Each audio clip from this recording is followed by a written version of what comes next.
ilaha illallah wa asyhadu anna Muhammadan abduhu wa rasuluh. Mga kapatid sa pananampalatayang Islam, Assalamualaikum warahmatullahi wabarakatuh. Welcome po muli sa isa na namang pagtatanghal ng programang ang Islam. Dito lamang po yan sa 95.9 Hot FM dito sa Cotabato City.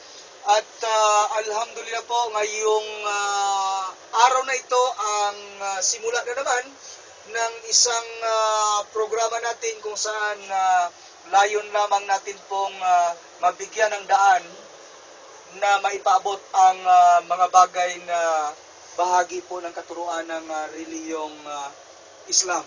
Ngayong umaga po ay makakasama natin ang ating partner sa programa natin ito, kung saan every Saturday po ay siya ang inyong mapapakinggan, and every Sunday naman po ang inyong lingkod, itong Brother Abdul Muhammad na po ang inyong makakasama.